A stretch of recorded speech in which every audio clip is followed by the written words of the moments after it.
Now we cut the superficial muscles and reflect it. And now we have seen these nerves and vessels, and now we see three deep group of flexor muscles.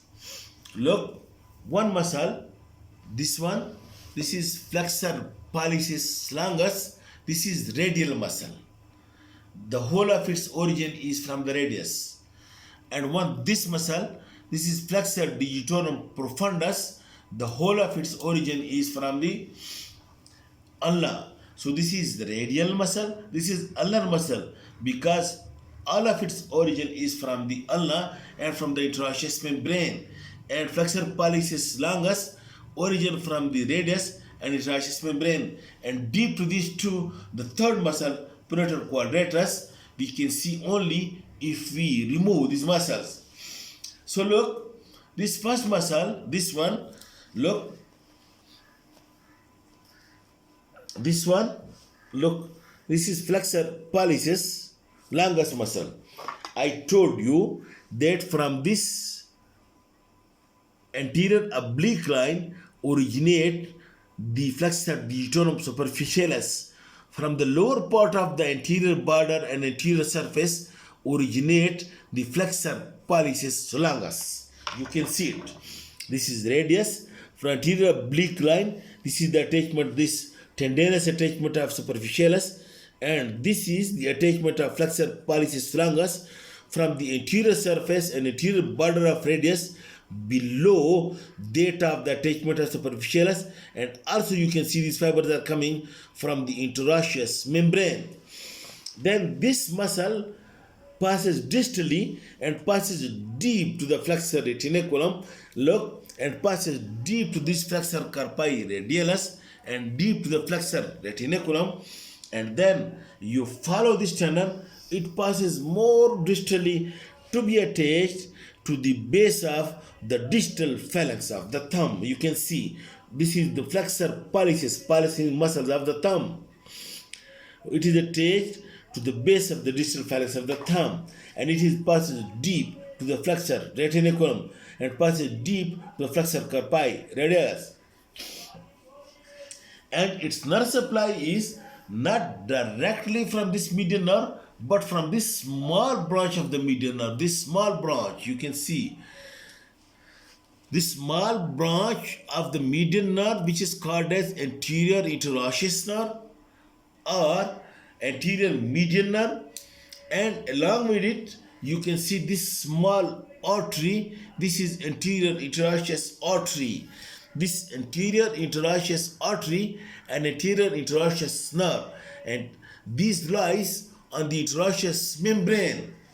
So this deep group of muscles are not supplied by direct blood from the median, but by the anterior interosseous branch of the median nerve.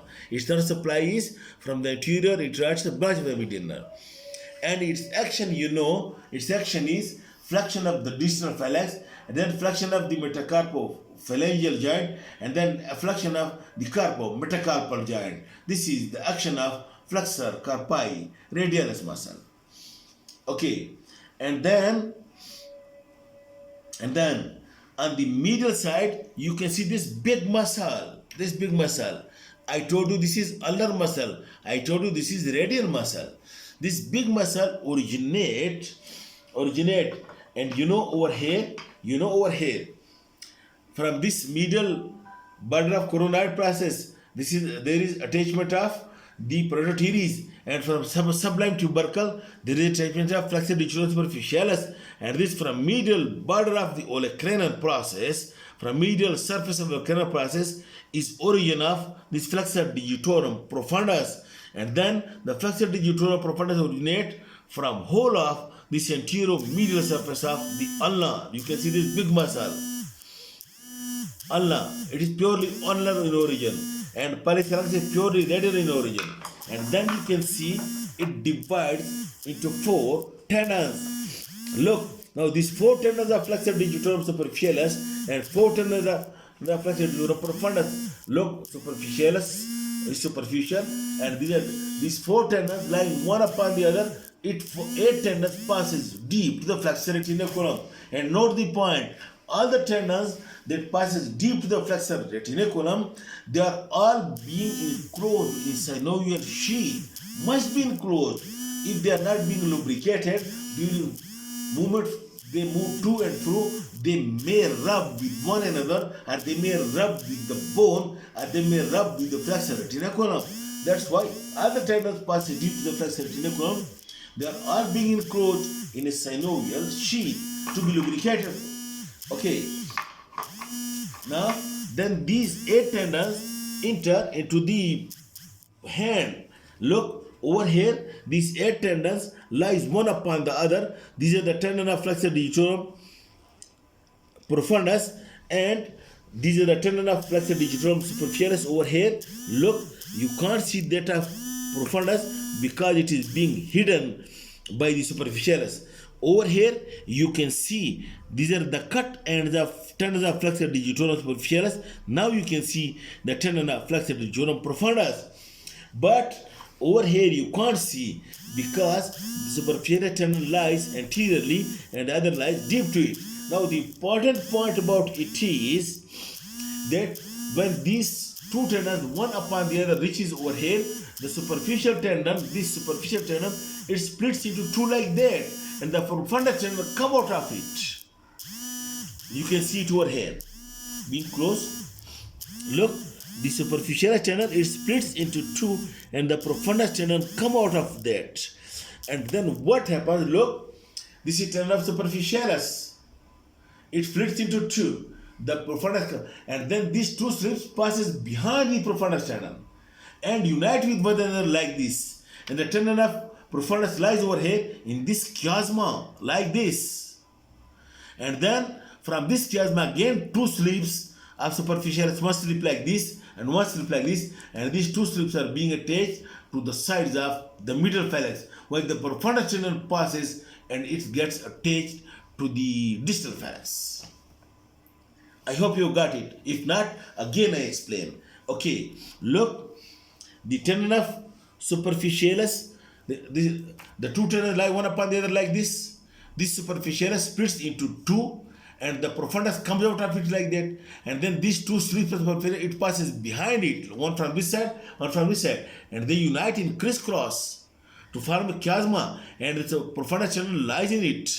Then from it one slip passes like this, and one slip passes like this, and these are being attached to the sides of the middle phalanx, while the profundus tendon, it passes supradistally to be attached to the distal phalanx. And now you know the profundus is being supplied by the median nerve, but not directly by the anterior triassic branch, but its medial half or ulnar half is being not supplied by median but supplied by ulnar. It is supplied by two nerves. And the flexor profundus over here gives origin to the umbilical muscles. So it is said that the flexor profundus may be supplied half and half. That is two tendons by ulnar nerve and two tendons by median nerve. Or it may be that 1 and 3, one tendon muscle mass by the median and 3 by the ulnar, or 3 and 1. That is the 3 by the median and 1 by the ulnar. Maybe like that. Alright. Now the action of flexor digitorum superficialis and profundus is the superficialis, it flexes this intermediate phalangeal joint, then metacarpophalangeal joint, and then the wrist joint. This all secondarily. While the flexor digitorum profundus, it flexes the distal phalanx and then also secondarily all the other joints. But it is said that flexor digitorum profundus is the most powerful gripping muscle. The most powerful gripping muscle is the flexor digitorum profundus. Okay? Now you remove these two muscles, and when you remove these two muscles, now you would see the interosseous membrane and the oblique cord, and lying over here on the interosseous membrane will be the anterior interosseous, this one, anterior interosseous nerve, which is a branch of the medianer and anterior interosseous artery, which is a branch of the ulnar artery. You will see they will be lying over here, supplying one another and supplying the muscles as well. And then you would be able to see when you remove this muscle, this quadrangular muscle, which is called as pronator quadratus, and this pronator quadratus originates from the anterior surface of lower end of ulna and is being inserted into the anterior surface of lower end of radius, so it can pronate. And secondarily, this muscle is actually meant to keep the heads of the radius and ulna rather than not to go away from one another, especially if it is weight bearing and much of it is being at your hand, and these radius ulna want to be separated, but this product quadratus, in addition to pronation, they keep it close to one another and do not allow to be displaced or the separated. Okay, this is all about the flexor muscles of the forearm, and hope you understand. Thank you very much.